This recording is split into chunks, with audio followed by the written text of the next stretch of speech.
Olá, seja bem-vindo a mais uma edição do Mundo Corporativo aqui da CBN, o programa que trata de gestão, trata do papel dos líderes, trata do movimento no mundo corporativo.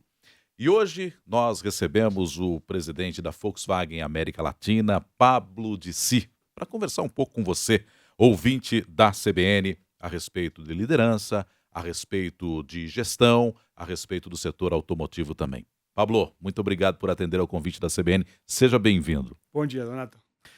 Bom, Pablo, a gente tem acompanhado aí esse cenário do mundo corporativo e toda vez que a gente faz aqui o mundo corporativo, a gente percebe que os desafios são muitos, né? Como lidar com eles no papel de líder, no papel de gestor, com esses desafios impostos pelo mundo corporativo? E aí, na tua área, o mundo corporativo do setor automotivo. Olha, o mundo está mudando a uma velocidade muito rápida, todo mundo Uhum. já sabe, mas eu sempre faço analogias com o futebol. Eu acho que aqui no Brasil todo mundo entende de futebol. Aliás, E você jogou no Huracan, né? eu joguei nas categorias de base do Huracan. Tá, o Huracan que é um time do Buenos Aires. E aí, obviamente, que você traz um pouco dessa experiência para o mundo corporativo, é isso? O que dá para a gente trazer do futebol para o mundo corporativo, então? Então, Donato, o time do Huracan, quando eu jogava, não éramos muito talentosos, mas éramos muito unidos e tínhamos o espírito de time.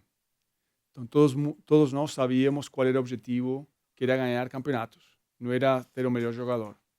E você pode fazer analogias, eu falo muito isso na empresa aqui na Vox do Brasil e na América Latina, de levar esse espírito de time para a empresa.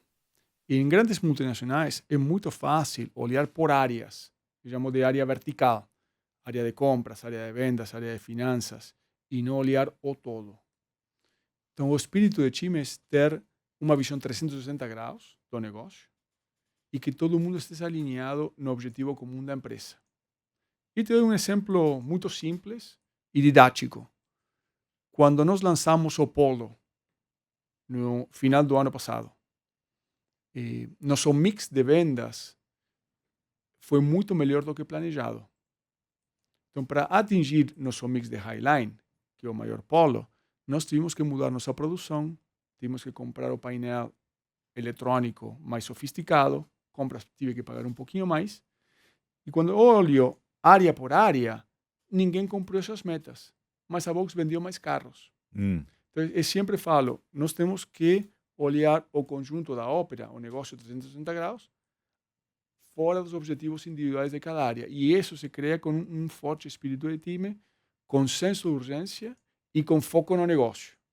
Agora, Pablo, imagino que, assim, um gestor, no nível em que você está, ele tem uma série de compromissos, uma série de reuniões, e acaba não tendo tempo, por exemplo, de ter uma conversa com todo mundo, efetivamente, né? Aí é que entra o delegar essa visão para os demais gestores? Então, minha fórmula de gestão, que não estou falando que seja correta, Sim. é de dar autonomia às pessoas. Então, minha função é saber de ter as pessoas corretas no lugar certo e delegar nelas com objetivos claros, É como se fosse o técnico, como se fosse um técnico. já que é a analogia do futebol. Como se fosse um técnico. E como técnico, a vezes tem cobranças e a vezes não. E se o jogo flui, então você tenta não interferir muito, mas quando você tem problemas, o desafio é tenta ajustar o time. Normal. E eu acredito que ninguém vai ao trabalho para ser controlado ou para fazer relatórios. Nós temos um time na Volkswagen apaixonado, com muito talento. Então é só alinhar quais são os objetivos da empresa, no curto, no médio e no longo prazo, e deixar eles trabalharem. E eu e os gestores da empresa temos que ser facilitadores da empresa, não colocar pedras no caminho. E às vezes os roles se invertem. Quem é esse líder de 2018, o Pablo? Porque, como você chama a atenção, você entende que você tem que ser um facilitador. E esse teu método, você diz, pode não ser o mais correto, mas é aquele que eu sigo, né? E aí nós temos uma série de características de gestores ao longo do tempo que a gente poderia elencar aqui. Mas o que é que muda na função do gestor agora, em 2018? Porque há algumas décadas atrás, alguns anos atrás, esse líder, esse gestor, ele tinha totalmente um outro perfil, né? Isso. Olha, eu volto para o Huracan e depois Uhum. volto para hoje. Eu tive um técnico quando eu tinha 14, 15 anos. Após de cada jogo, ele nos reunia e ele nos fazia a seguinte pergunta: quem foi o jogador que mais contribuiu com o time? Não quem foi o melhor jogador. Tá. Eu acho que os exemplos de liderança saem do topo. Isso aqui é igual a teus filhos. Você ensina a teus filhos a ser boas pessoas, a não mentir, mas não tem uma diferença em discurso entre o que você fala E o que e o você que você faz. pratica, o teu exemplo. Aham. Então, eu acredito em liderar pelo exemplo. Então, liderar pelo exemplo é dar autonomia, acreditar nas pessoas, ter cobranças, obviamente, fazer mudanças quando é necessário. E quando eu não entendo ou tenho dúvidas, aí sim entro em algum nível de detalhe que pode ser muito ou não, dependendo da complexidade do tema. Ô, Pablo, e entre os colaboradores, acho que a gente tem uma mudança de geração também, né? Hoje, o que muitas pessoas que passam aqui pelo mundo corporativo falam é que a nova geração não esquenta muito o lugar. E ela quer ter uma série de experiências. Hoje está na empresa X, amanhã está na Y e assim por diante, porque ela quer ganhar experiências, ela quer fazer tudo ao mesmo tempo agora. Como lidar com essa nova geração e como, de algum modo, fazer com que ela trabalhe em prol da organização, ainda que seja por um curto espaço de tempo? Mas olha, E Donato, você consegue sentir isso lá na Volkswagen ou não? claro, claro, esse é o mundo real, né? Tá. E nós acabamos de contratar 20 estagiários, trainees, Treine isso. Aham. sim? Onde eles vão rotar cada 6 meses por diferentes áreas. Então, no início, eu conversei com eles há umas 2 semanas atrás na empresa, para conhecer, para entender como que eles pensam. E eu acho que eles querem estar engajados, eles querem participar da vida da empresa. Se nós damos desafios e deixamos que eles ou elas participem da decisão da empresa, de poder influenciar sua área de trabalho, eu acho que eles vão ficar. Mas o desafio é nosso para manter eles motivados e engajados nos projetos. Eu acho que o tempo encurtou demais nas expectativas das pessoas, né? O que antes eu podia fazer em 2, 3, 4 anos, hoje um jovem pode esperar isso em 6 meses, um ano. Mas o engajamento, a paixão, eu acho que quando eu olho nos olhos das pessoas, eu vejo o mesmo brilho nos jovens. Só que muda um pouquinho mais rápido que no passado. Isso é bom ou ruim? O fato de ser mais acelerado hoje. Olha, eu sou acelerado, então eu gosto que seja acelerado. Tá. Mas não sei se é bom ou ruim, mas é um fato. Aham. Funciona assim e não só no Brasil, no mundo todo. Isso está acontecendo cada vez mais. E acho que, olha, Donato, você pensa 10, 15 anos atrás, quando nós não tínhamos o BlackBerry, o telefone Android, o iPhone, Uhum. a vida era muito mais devagar do que Sim. hoje, né? Sim, eu me lembro quando surgiu aquele gigante, lembra? Que você andava com ele Eu na te- cintura. O tijolo Motorola, Isso, você o lembra? Motorola, tijolão. Então, é melhor ou é pior hoje? Não sei, é diferente. Uhum. Temos outra É velocidade. uma evolução. É outra velocidade. Tem coisas positivas, tem coisas não tão positivas. Eu odeio quando estou falando em uma reunião de board, nosso, Aham. e as pessoas ficam no telefone. Eu falo, ou você está aqui de coração comprometido, ou você sai da sala. As Não duas dá para coisas. fazer as duas coisas? Dá, mas quando... Eu acho que Pode perder o foco? eu acho que é uma questão de respeito, né? Tá. Quando um colega teu está apresentando um tema de negócios e alguém fica no telefone ou no computador, claro que dá para prestar atenção. Mas imagina se fizesse isso com você. O foco não vai ser 100% também, né? Não, porque sempre falo, olha, quando você apresente, vamos estar todos no telefone, a ver se você gosta. E claro que não gosta. Uhum. Então eu acho que tem umas regras básicas de respeito que eu considero importantes. De novo, que não sou o dono da verdade, mas eu pratico na empresa. Você tocou num ponto interessante dessa velocidade, a gente lembra de rede social. E obviamente que hoje elas estão aí impactando todos os negócios, toda a sociedade como um todo. Como é que impacta no teu trabalho? Porque, como você disse, é tudo muito rápido, né? As respostas também têm que ser dadas numa velocidade maior, principalmente quando você passa por um problema, por exemplo, e ele pode parar nas redes sociais. Elas estão aí para ajudar, ou para atrapalhar o gestor? Qual é a tua visão? Então, eu sou um cara muito pragmático e te coloco um caso positivo e um não Vamos tão lá. positivo. Nós acabamos de lançar o Virtus com inteligência artificial. Somos a primeira montadora no mundo a lançar o carro. Então, quando lançamos o manual cognitivo, você consegue fazer perguntas para o carro e ele te responde, até tirar fotos do painel e ele te dá a resposta. Nós iniciamos com 4.000 perguntas e respostas. Hoje temos 15.000. Essa velocidade que eu tenho hoje, todo dia eu sei quem perguntou o quê, por sexo, por estado, e consigo levar esses aprendizados diariamente para a área de engenharia, para a área de vendas, sim, porque todas as dúvidas que o cliente está gerando, eu posso solucionar proativamente. Então, esse é um caso positivo. Por outro lado, quando a montadora tem temas não tão positivos, que podem ser recall ou qualquer outro tema, a rede social tem um impacto imediato, sim? Que nós precisamos trabalhar de forma transparente e rápida, porque se você não trabalha, fica para trás. Então, a sociedade exige uma comunicação muito mais rápida nos aspectos positivos e nos que não são tão positivos. Entendi. Eu vou pegar um aspecto que não é tão positivo. Nós tivemos um processo de prisão de alguns executivos, né, da Volks, por irregularidades, com motores que poluíam mais do que o permitido. Como é que isso afetou a companhia, na tua visão, Pablo? Mudou a empresa radicalmente. Tem um antes e um depois do Dieselgate. Tá. Eu acho que o importante nesse caso foi reconhecer o problema naqueles países onde tivemos o problema. Sim? Tive consequências muito sérias na empresa. Saiu o presidente mundial e a maior quantidade de pessoas do board do Conselho Mundial. E mudou a empresa para melhor, eu acho.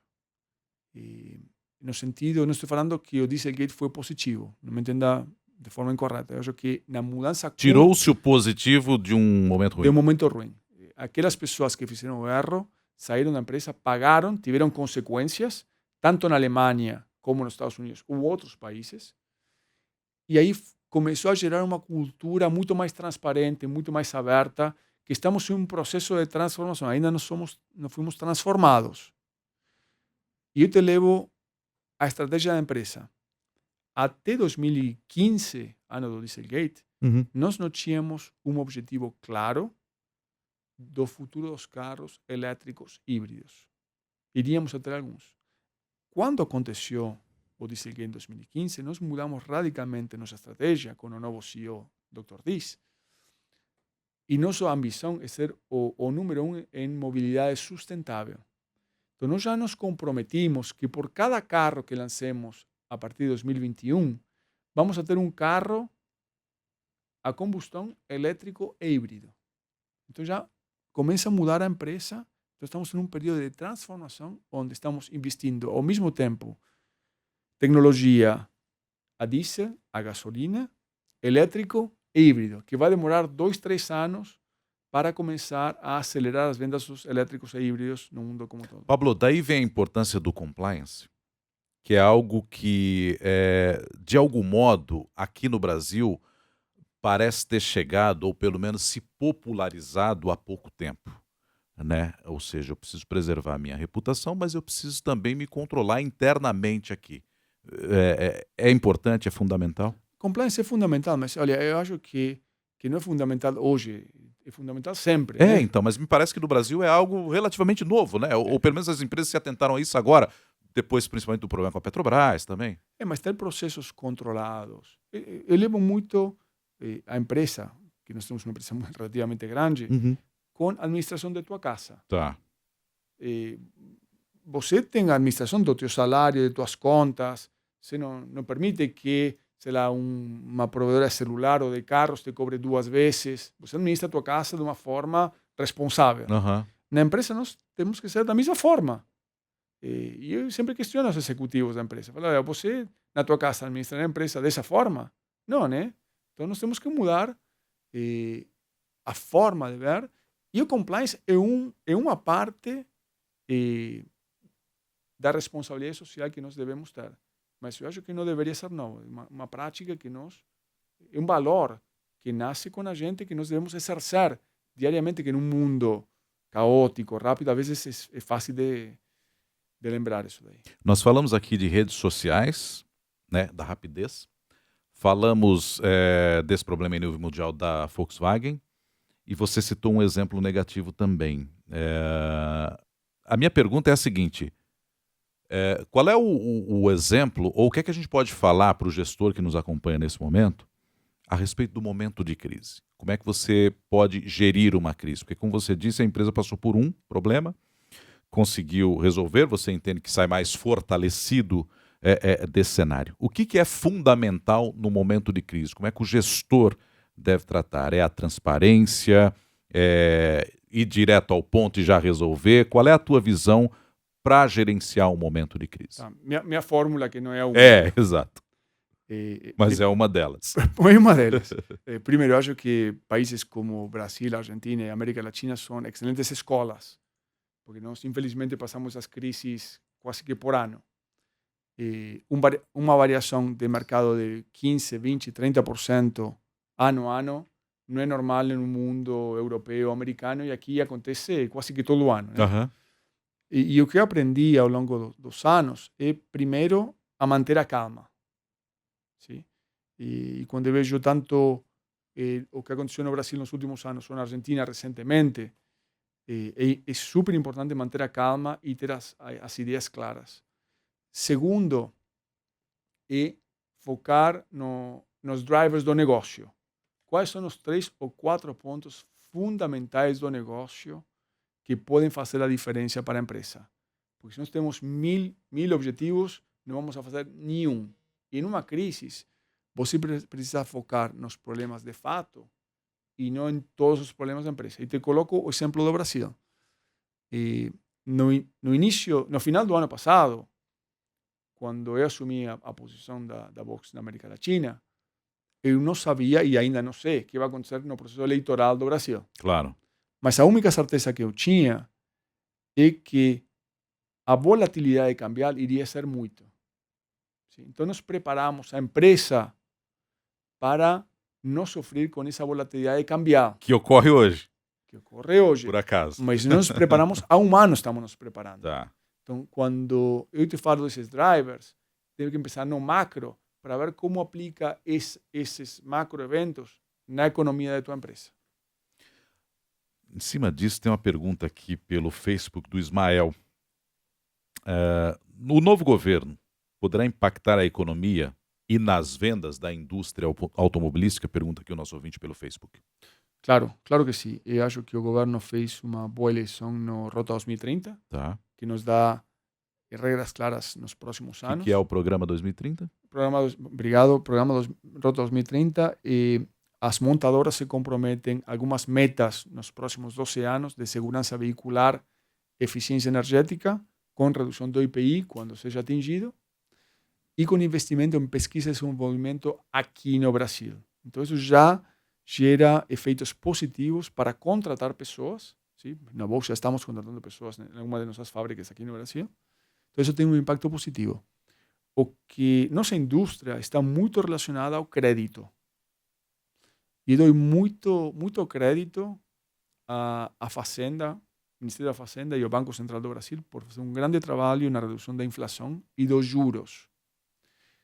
Com isso, o consumidor ou a consumidora brasileira conseguiram pagar suas dívidas e o crédito começou a rodar novamente no segundo semestre de 2017. Então, o governo sim pode ter um impacto positivo ou negativo. Dependendo de quem ganha. Uhum. Eu acho que nos últimos tempos foi positivo na indústria automotriz e veremos nos próximos meses o que acontece. E tem espaço para mais carro? Olha, de mais ruas. Sempre tem. Não, mas o modelo de negócios está mudando e vai mudar drasticamente nos próximos anos. Né? Tá. A Simone Moreira diz aqui, tem previsão de quando os autos elétricos vão saírem? Eu acho que ela quer dizer se popularizar, talvez. Né? Olha, quando eu falo de carros elétricos ou híbridos, eu sempre penso no ecossistema. é muito fácil uma empresa como a Volkswagen ou outra trazer carros elétricos ao Brasil. É o mais fácil do mundo, porque todos têm desenvolvimento de carros elétricos. É só trazer. O importante é olhar o ecossistema. Temos que dar treinamento às nossas concessionárias, temos que dar treinamento aos nossos funcionários, temos que ter posto de abastecimento de energia. Tem que estar toda uma infraestrutura preparada para carros elétricos e híbridos. Eu acho que no Brasil vai demorar um pouquinho mais que outros países. O que nós vemos como tendência mundial é que os carros elétricos e híbridos estão crescendo quando o governo dá um incentivo ao cliente final. Na China, no estado da Califórnia, nem nos Estados Unidos, no estado da Califórnia. E fico muito interessado, como amante da indústria, que vai acontecer com uma empresa como Tesla. Você sabe que o governo americano deu entre $6.000 a $8.000 de crédito até que eles cumprissem 200.000 carros vendidos. E eles atingiram essa meta o mês passado. Uhum. Então agora eles vão começar a vender sem o subsídio. Então, eu acho que vai ser um excelente teste para o mercado, como o consumidor vai reagir a isso quando o carro fique $6.000, $8.000 mais caro pelo mesmo carro elétrico. O mesmo vale para o autônomo, Pablo? O autônomo está casado com o elétrico híbrido, porque o que está acontecendo com as montadoras, estão desenvolvendo o autônomo acima de carros elétricos e híbridos, não sobre carros de combustão. E eu estive pessoalmente, não dirigindo, dentro de um carro autônomo na Alemanha 2 meses atrás. Dá para confiar? Dá para confiar. É uma experiência única. Tá. Eu vou ser consumidor. É uma experiência única e muito diferente, né? Eu adoro dirigir carros, mas quem não gostaria em uma cidade como São Paulo ou no Brasil, Poxa como todos, vida. subir um carro, pra cá. ler teu tablet, dormir no carro, relaxar. Eu acho que a revolução da nossa indústria vai vir com o autônomo e não tanto com o elétrico híbrido. Tá, e isso parece inevitável, né? Se a gente voltar lá nos anos 60, pelo que a gente leu, né, Pablo? A gente não é tão velho assim, mas quando tinha, por exemplo, o desenho dos Jetsons, eu achava que era uma bobagem, um robô que traz, que é a cozinheira dos Jetsons, enfim. Hoje você tem robôs no Japão. Quando se falava que, por exemplo, eu poderia conversar com você na Argentina e eu observar você, você me observar, isso era ficção científica há algumas décadas atrás. E hoje isso tudo aconteceu. O mesmo vale para o carro autônomo? Claro. Daqui a pouco ele vai estar nas ruas aí, zanzando para cima e para baixo? Não, mas o carro já existe. Não é que estou falando de protótipos. Os carros de nossa empresa e de outras já existem, já estão rodando, estão em fase de testes. O complexo vai ser juntar o humano com o autônomo. Eu sou convencido de pegar áreas de testes de só carros autônomos, para que não exista essa convivência entre humano e autônomo. Ana, então peguemos aqui essa área, né? Você pega 4 quarteirões e fala, no próximo mês fechamos essa área só para carros autônomos. Tá. Testa por um mês, funciona. Vai expandindo outros 3, 4 quarteirões. E assim vai fazendo áreas de teste. Mas essa é a minha visão. Outra coisa que já existe na Alemanha, por exemplo, é um conceito de caminhões que se chama platooning. E o que é platooning? Você tem um caminhão com motorista na frente e tem 2 caminhões com sensores atrás, seguindo, e sem condutor, seguindo o caminhão na frente. Como se eles fossem guiados por aquele da frente. Por aquele da frente. Tá com Isso já existe. Genial. Então está em fase de testes. E à medida que isso vai pegando maior segurança, as pessoas ficam mais confortáveis. Agora, tem muitos temas jurídicos. Né? Se acontece um acidente. Sim.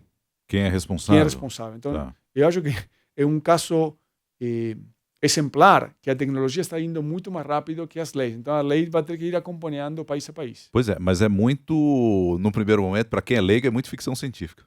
É impressionante. Mas o consumidor vai mandar. Eu não tenho dúvida que quando o consumidor se sente dentro de um carro autônomo, ele vai querer na hora.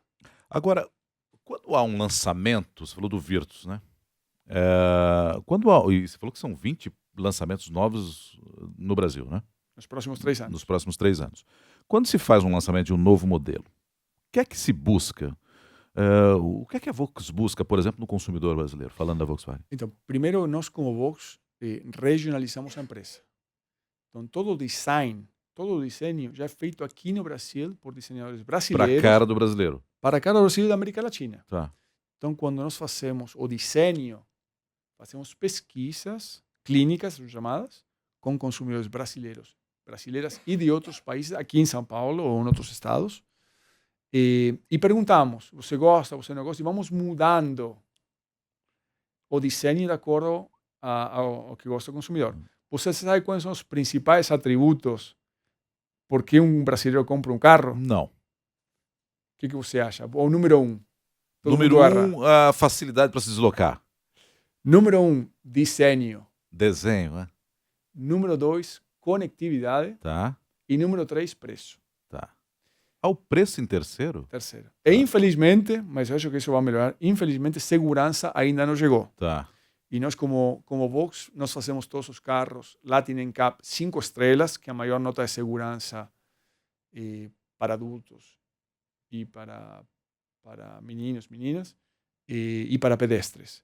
Então, mas eu acho que isso no Brasil vai ir melhorando à medida que passa o tempo e que os consumidores cada dia mais vão prestar maior atenção na segurança dos Tem uma carros. conscientização maior, né? Isso. Isso. É, muito bem. Então é isso que se busca quando se lança algo por aqui. Agora, Pablo, no mercado tão concorrido, com novas opções, né? A gente tem outras montadoras entrando, outras empresas de outros continentes chegando. Isso aconteceu muito no Brasil nos últimos anos. Como é que se reinventa nisso, hein? Então, o importante é estar conectado com o consumidor.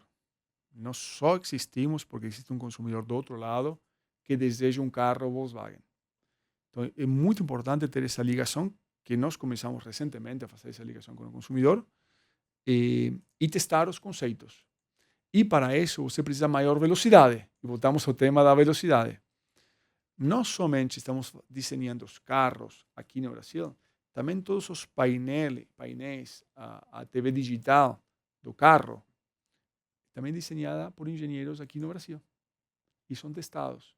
E quando eu comparo o que é desenhado aqui no Brasil versus o resto do mundo, é muito mais simples, muito mais fácil de usar. Porque são jovens que estão desenhando essa tecnologia. Uhum. E constantemente, não adianta o que nós pensemos na Vox. Todos esses conceitos precisam ser testados. E vou fazer um gancho aqui com a indústria 4.0 e como nós ganhamos no tempo. O tempo ciclo de um carro geralmente demora de 3 anos a 3 anos e meio. Desde que você pensa, começa a desenhar protótipos, etc. 3 anos a 3,5. Hoje em dia, nós já temos laboratórios virtuais, sim? Com realidade aumentada, com inteligência artificial, onde testamos todo em 3D, sim? A batida, quantos quilômetros dura, o mesmo desenho. Nós não gostamos do desenho, mudamos em 3D na hora. E depois vamos para o carro no clay. Antes você fazia um carro de clay, não gostava, mudava, passava um ano desenhando um carro. Uhum. Hoje em dia, tudo isso acontece em 2 horas no máximo. Então, nós encurtamos o processo ciclo em 9 meses e com maior segurança. Então, todos esses benefícios vão fazer que os carros ganhem mais agilidade, tenham mais opções para consumidor e carros mais seguros. E essa reinvenção vai além do gestor. Aí voltamos ao nosso início de conversa, ao exemplo do Huracan. O time tem que estar engajado nisso. O time tem que estar engajado, tem que estar comprometido. E quando converso com as pessoas, isso olho nos seus olhos. Porque o talento, você pode ensinar a ser um melhor engenheiro, a ser melhor em finanças, a ser melhor em compras, em recursos humanos. Mas se você não está engajado, meu amigo... Você vai perceber no brilho. Acabou. Eu não posso mudar isso. E esse cenário que você trouxe, que os engenheiros desenham aqui no Brasil, os carros do Brasil, isso vale para outros países? Então, os engenheiros do Brasil desenham para toda a América Latina, não só para o Brasil. Para toda a América Latina. Então, todos os carros que nós desenhamos aqui são para toda a América Latina. E a boa notícia é que os desenhos que nós estamos desenhando vamos exportar dentro do mundo Volkswagen para outros países. Por exemplo, o que nós aplicamos de inteligência artificial no Virtus, os americanos da Vox estão tentando copiar da gente. Imagina! Legal. São histórias super bacanas. Tem coisa muito boa acontecendo aqui no país. Nós temos uma fábrica de motores em São Carlos, em São Paulo. Nós exportamos motores para México, onde eles fazem o Jetta e exportam para Estados Unidos. Ou seja que a tecnologia desenvolvida aqui, produzida aqui, passa o teste de emissão da Califórnia, que é um dos maiores do mundo. E tudo isso tem pesquisa e desenvolvimento, tem produção nacional. Então isso alimenta e nós precisamos reconhecer isso dentro da empresa. Sem dúvida. Nós estamos nos encaminhando aqui para o final da nossa conversa. Pablo Dissi, que é o presidente da Volkswagen América Latina. A gente falou de gestão e você falou, eu tenho a minha ideia, eu tenho a minha gestão, que eu não sei se é a certa. E a nossa ouvinte Isaura mandou uma mensagem aqui perguntando o seguinte: toda receita tem um segredinho. Receita de gestão, claro. Aí ela pergunta, qual é a sua fórmula, então, para essa gestão? Qual é o segredinho da sua gestão? Você tinha algum guru de gestor ou não, Pablo? Não. Ou foi aprendendo no decorrer da tua vida corporativa? Primeiro, eu acho que as pessoas têm que seguir seu coração, né? Tem que ser fiel a seus valores. Cada um de nós somos diferentes. Uhum. E se você é uma pessoa na tua casa e outra no trabalho, eu acho que não dá. Então, eu acho que você tem que ser fiel a como você é. Eu aprendi muito. Eu tive a sorte de ter bons chefes. Na minha vida profissional, a maior parte, não todos, foram bons chefes. E aprendi muito com eles. E como também trabalhei em outras indústrias, tenho a perspectiva de outras indústrias. E tive a sorte de ter não só bons chefes, sino bons mentors, onde eles passavam horas e horas me explicando como funcionava a metodologia de negócios internacionais, a produção, as finanças e também liderança. Eu aprendi muito de coisas positivas, negativas, mas ao fim do dia eu aplico com o que eu me sinto confortável. Sim? E acho que cada um tem que ser fiel a si mesmo. Você sabe que uma vez eu entrevistei uma pessoa que eu não vou me lembrar agora quem é, mas ele foi mais ou menos na mesma linha. Ele disse o seguinte: quando eu tinha mais ou menos 20, 21 anos, eu era trainee de uma grande empresa, mas eu já observava como se comportava o meu gestor, como se comportava o meu chefe, quais os exemplos que eu poderia pegar ou não daquilo que ele fazia. Que é algo que quando você tem essa idade, você acaba meio que deixando de lado. Você não pensa nisso na sua carreira tão lá na frente assim, a ponto de se mirar no gestor, né? Mas é importante que você observe quem está ali do teu lado para talvez fazer esse papel de mentor que você disse, né? Sim, e olha, você aprende dos bons exemplos e dos exemplos não tão positivos. Eu sei que às vezes é difícil ter um gestor que não é tão bom, mas acho que você aprende também. E olhar para o espelho e o que nós podemos melhorar, né? Porque cada um de nós temos nossos próprios erros e podemos melhorar dia a dia. Pablo Dissi foi o nosso convidado hoje aqui no Mundo Corporativo da CBN, presidente da Volkswagen América Latina, falando a respeito de gestão de pessoas e também a respeito do cenário automobilístico.